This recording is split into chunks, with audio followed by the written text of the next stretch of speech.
Welcome to From Caving In to Crushing It, the podcast for those who find themselves immersed in adversity and choose to write their story instead of having others write it for them. I'm Deraney, and I'm your host. Michael, so good to see you, my friend. Yes, you as well. Thanks so much for having me. Oh, it's my pleasure. You're a dynamic individual, and the audience is going to love this. I like starting by thanking the person or group or whatever who introduced us, because there's always a reason why we meet somebody. Hmm. I'm loving the fact that I attend your networking event called GEM, Generous Entrepreneurs in Media, with Jason Van Orden, who I've had on this show. And so I want to thank you for having your networking group and for Jason and you doing this together. It's an awesome group. So that's how we Thank met. you. So thank you to you and thank you to Jason and the whole Yeah. GEM organization. Why are you here today? You're here because you've got a lot to offer about what's you've done in your life to change yourself from who you were to who you are now, to give people some inspiration and some hope. Um, I'm a firm believer, when we're young and people have the best intention, they tell us life is linear. Like if you do A plus B plus C, D is going to happen and life's going to be great, and we want to believe it. They Hmm. want it to happen for us. So we try it. And for the most part, life is linear until it's not. Yeah. Ultimately, something's going to happen, and we have a decision to make. Now, with that, I believe there's three types of men. And we can be all three of these men the same day, depending on our level of self awareness. And man number one is that man who has so many blind spots. He doesn't see what's right in front of him. He just lives his life the way he was told to live it, not knowing if it's his beliefs or somebody else's. And he goes about life and nothing changes. And on his deathbed, he has a ton of regrets. Man number two has a little more of a heightened awareness. He notices the stuff in front of him, yet he doesn't see this stuff as opportunities. He sees it as a barrier. These are barriers. This is life happening to me. I'm a victim. Everybody else is to blame. I have no choices. These are the cards I'm dealt. I'm just going to live this life and make the best of it. And he ends up on his deathbed with same types of regrets as man number one, and maybe even more so because he says, man, I noticed this and I didn't do anything about it. That's even worse of a regret, right? Mm. Well, then there's man number three, who you are, Michael, who I am, and it's the men I have on this show, are the men who see the same stuff as man number two, yet we see it for whatever reason at a certain part of our life through a different lens. And we see the same stuff and we say, that's not a barrier. You know what? That, that's an opportunity to improve my life. That's life happening for me. I noticed that. Let me do something differently to become the Michael Roderick I want to be. Mm. So, with that, Michael, you being man number three, for the audience and for me, maybe even for yourself, reach back as far as you need to find that defining moment where you were man number three and something changed. You did something to become the Michael Roderick you are now, and what you're doing personally and professionally as this new Michael Roderick, Yeah. where you're helping people. Yeah. Well, I think that all entrepreneurs have some moment after they go off on their own where you make a really big mistake, Yeah. and you really just end up in a hole. And and in some cases it's a very, very sort of intense, sort of destitute kind of thing.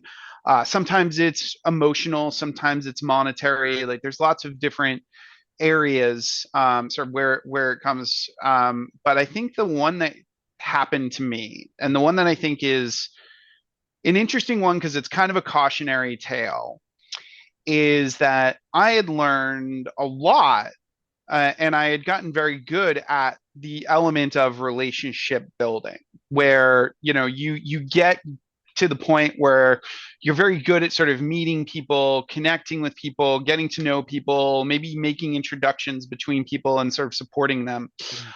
Um, But the thing that I was doing that caused probably one of the bigger dips in my life is what I would like to, what I often refer to as the giver's fix.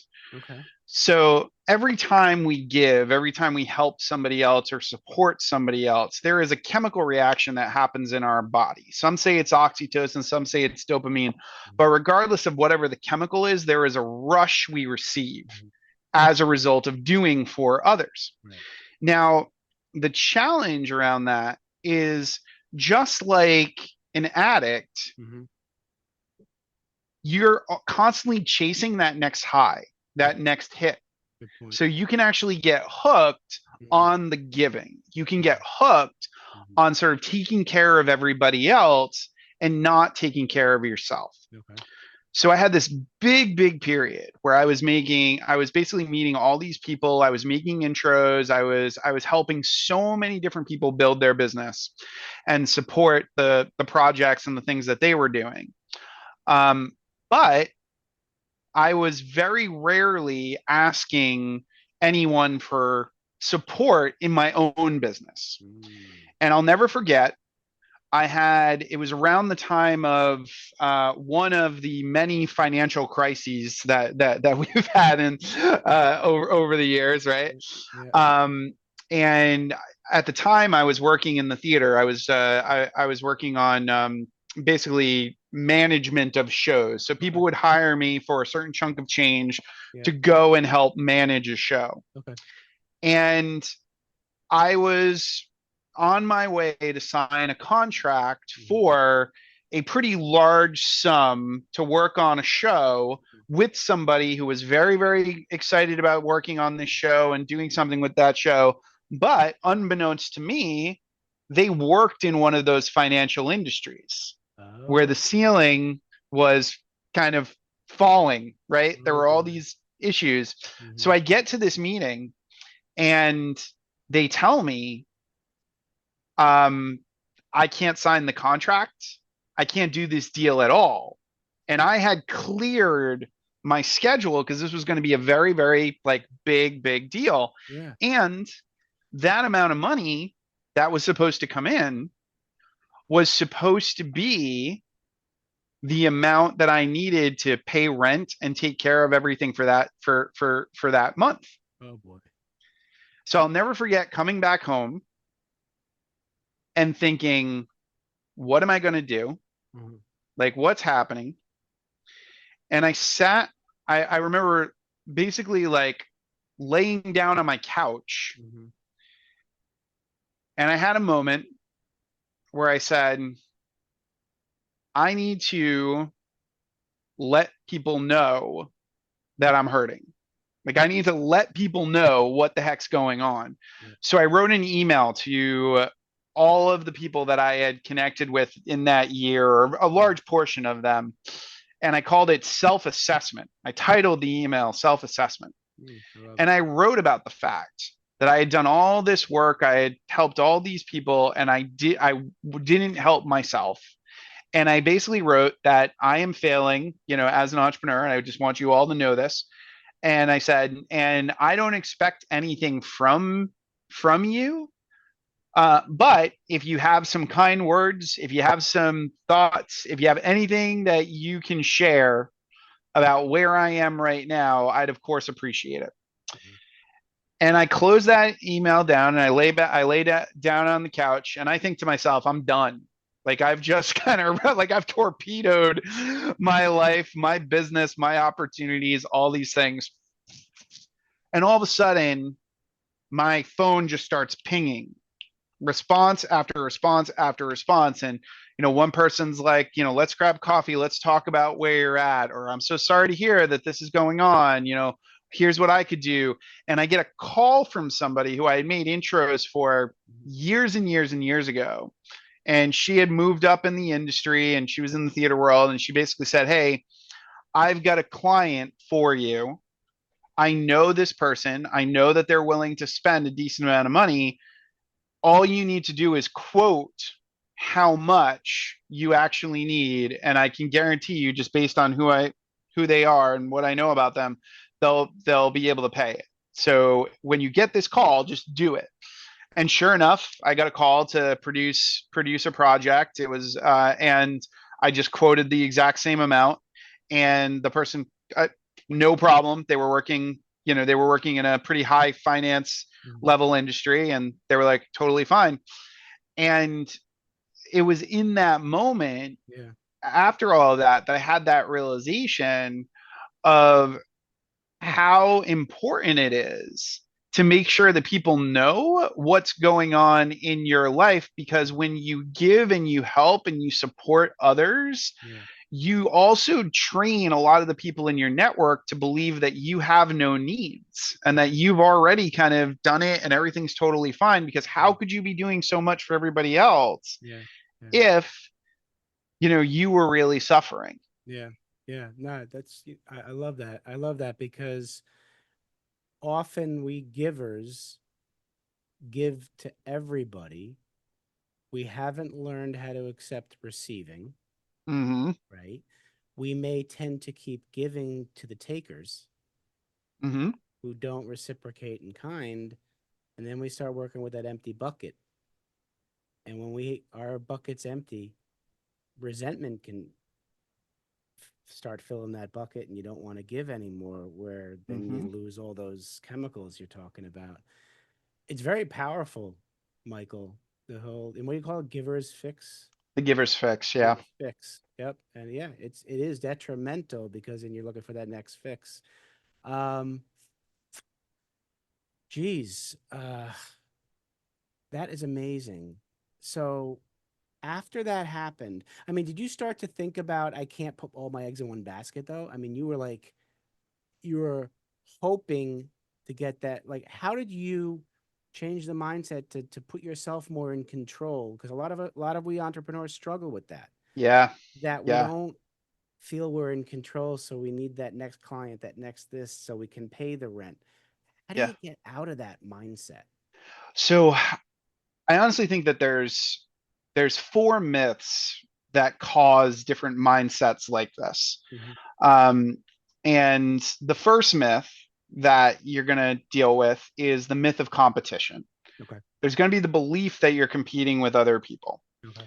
But the truth of the matter is, there is no competition, there's only specialization. Mm. People gravitate towards us because of who we are as people. Good point. And that will either attract or repel. So Hmm. even if somebody does the exact same thing, offers the exact same service, Yeah. they are not going to attract the same people. It's just not like our personalities sort of pull, us in these different Yep. these different directions. The second myth is the myth of discovery. And Okay. this is what we're taught often in school, and especially if you come from a creative background. And that is that somebody finds you, that somebody chooses you, and that's how you get to whatever that next level is. So you Okay. prove yourself that you're good enough, and then somebody comes along and says, here you go. Thank you for being good enough. You are going to go out into the world now and have everything that you want. Yep. And the fact of the matter is that nobody discovers us.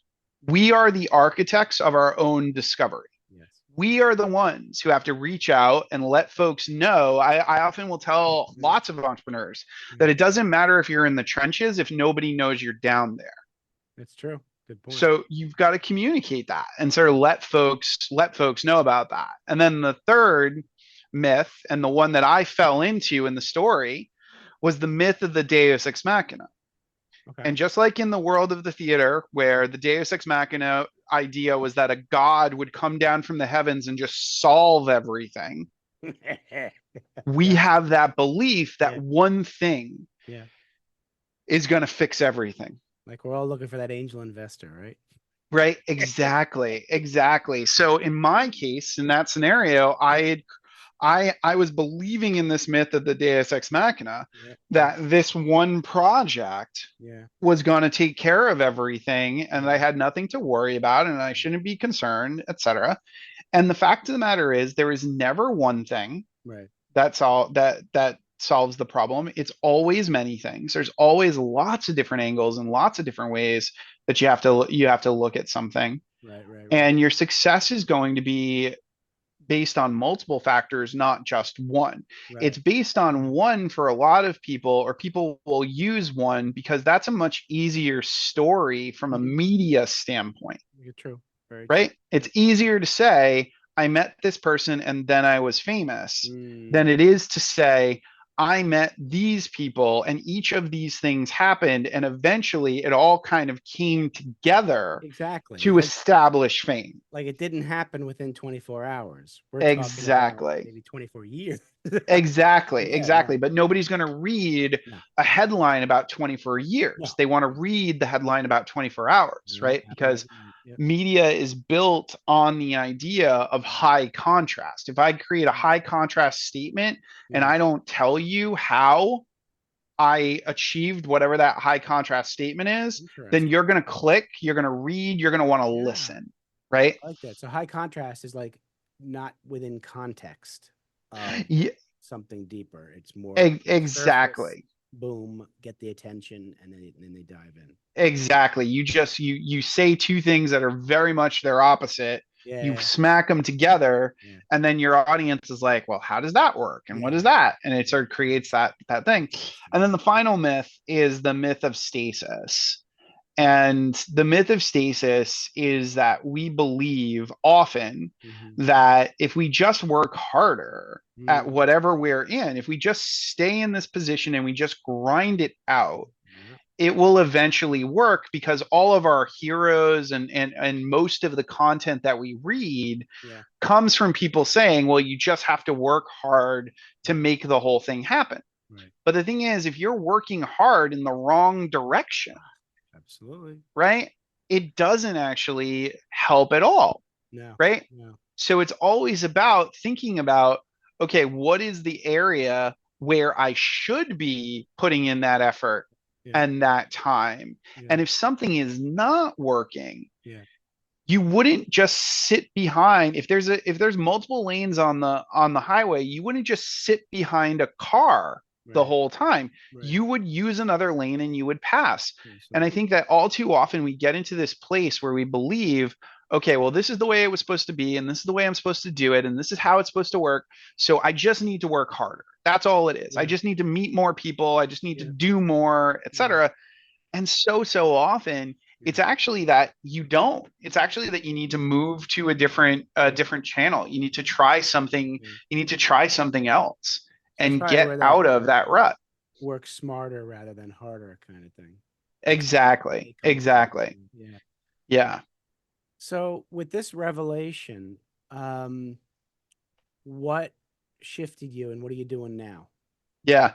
So I pretty much left the at the time I was mainly just doing theatrical Yeah. work.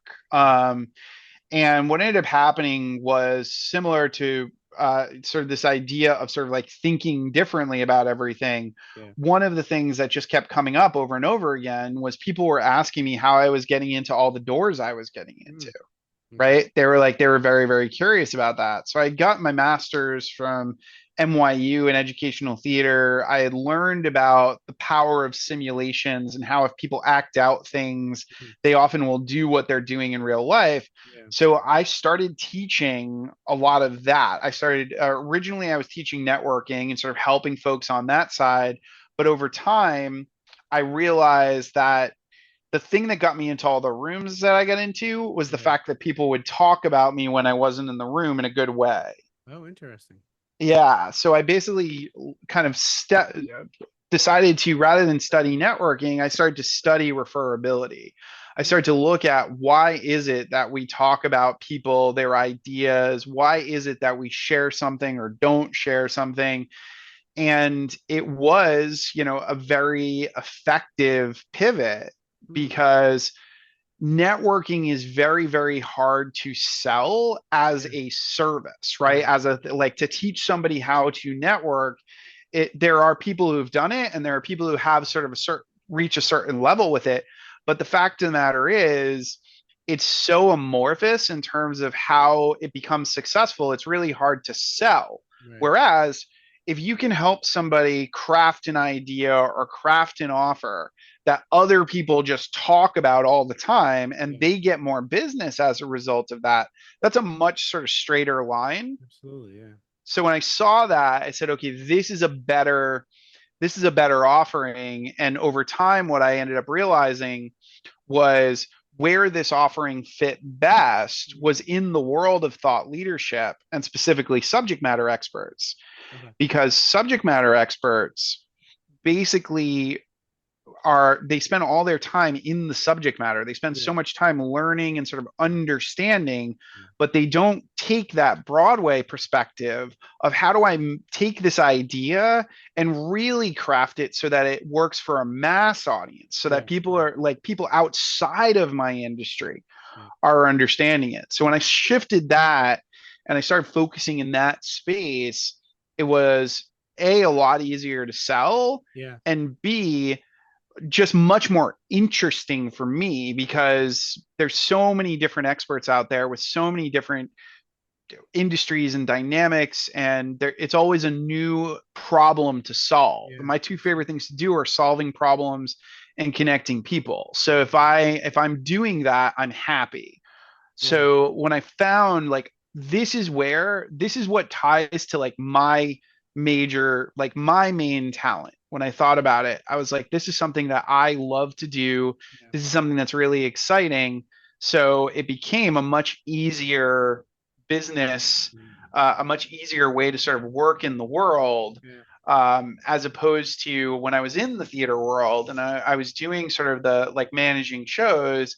I was really just responsible for sort of like making sure all the trains ran on time and Mm. like managing. Yeah. And that's just not really at the heart of my strengths. My Yeah. strengths are in innovation. So I basically had to say, okay, how do I play to those strengths Mm. and that sort of innovative mode of thinking?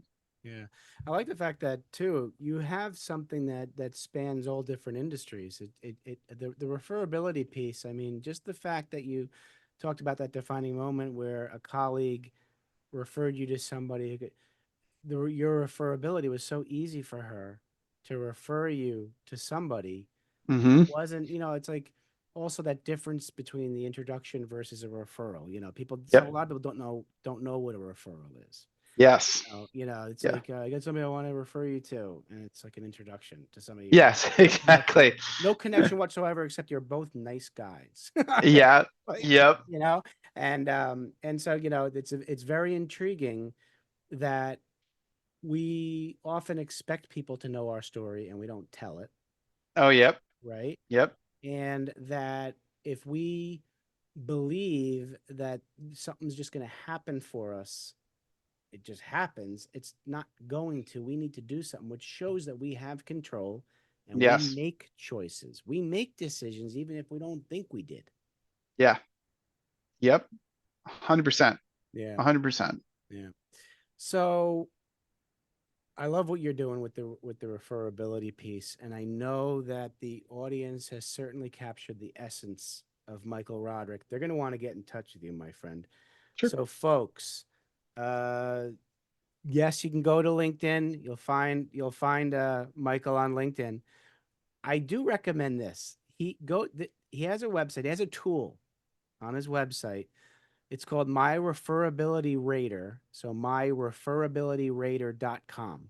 He's got a tool it's really a test that you would take to see how referable you are, which is a huge thing to know because if you score low, then you got some stuff to work on. If you score high and you're not where you want to be, you're not using that strength to the way you need to. So I definitely suggest you go take that to did I miss anything with that tool, Nope. Michael? That's fantastic. All right, Great cool. description. So do that, guys. Do that. Uh, all right. So I got two questions for you, Michael, while we wrap up here. Sure. I'm going to give you the opportunity to use your imagination. Mhm. You're sitting down with young 7 to 10-year-old Michael Roderick, and you want to give him advice about life. What are you going to tell him?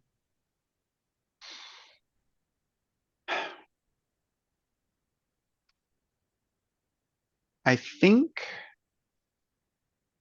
the thing I would tell him is all of the things about the impressions of you that other people have are not going to matter. You think that it's very, very important for certain people to like you right now. You think it's very, very important for you to have, a certain amount of notoriety. And the fact of the matter is, it will not, it will not mean anything.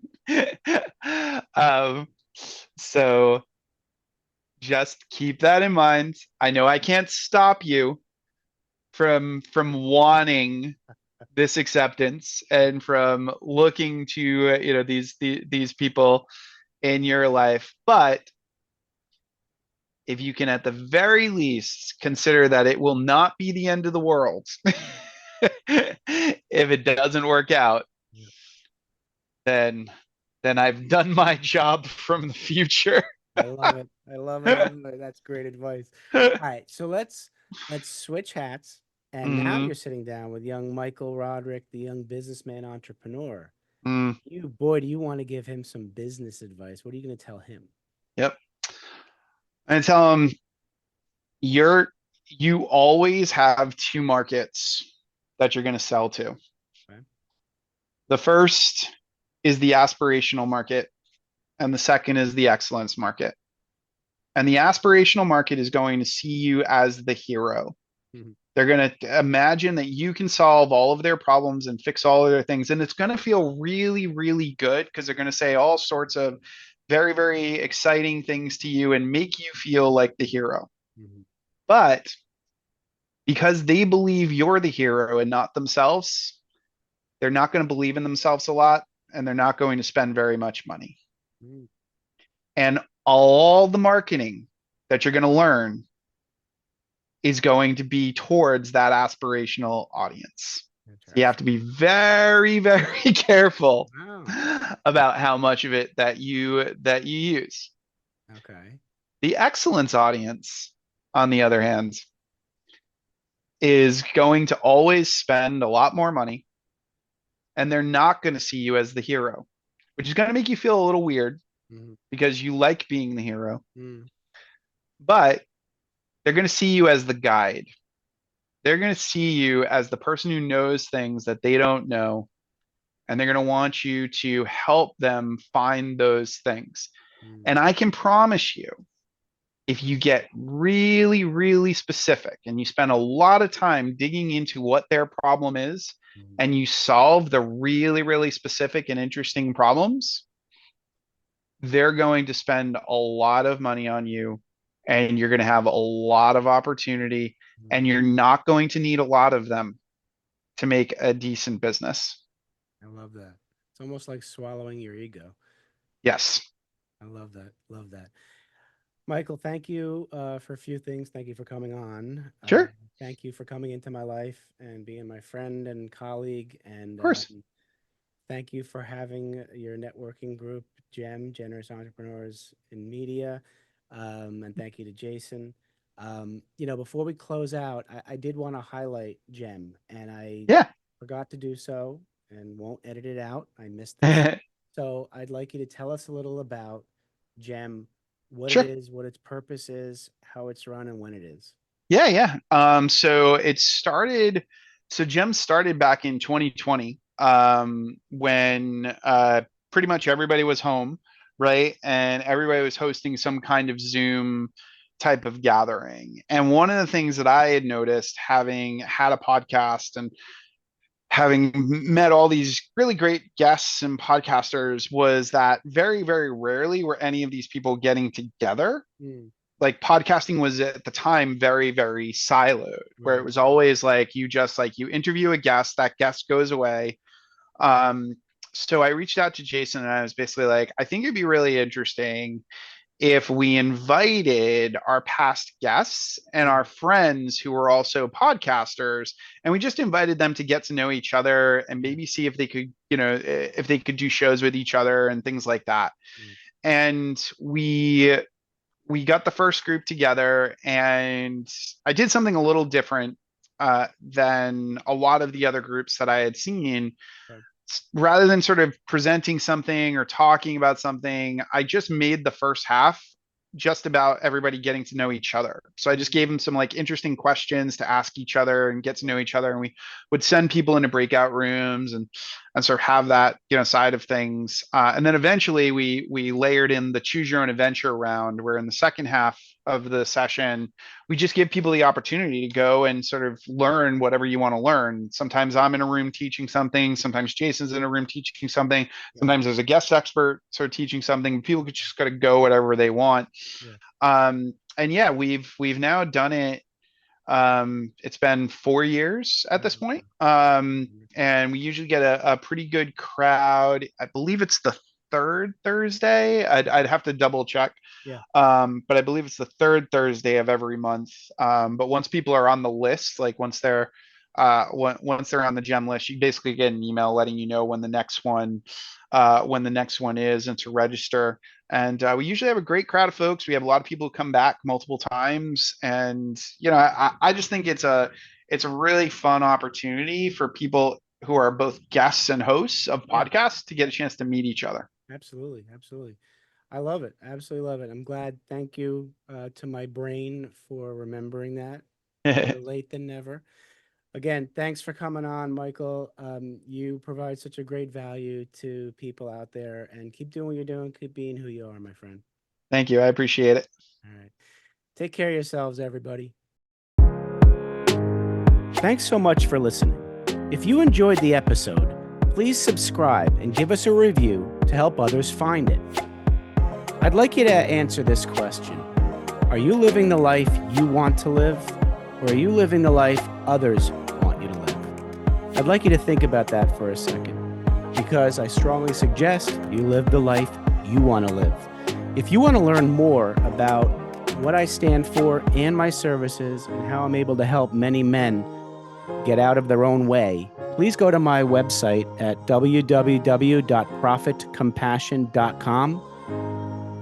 Feel free to also email me at drew@profitcompassion.com. I'd love to have a conversation with you. Take care of yourself and choose to write your own story instead of letting others write it for you.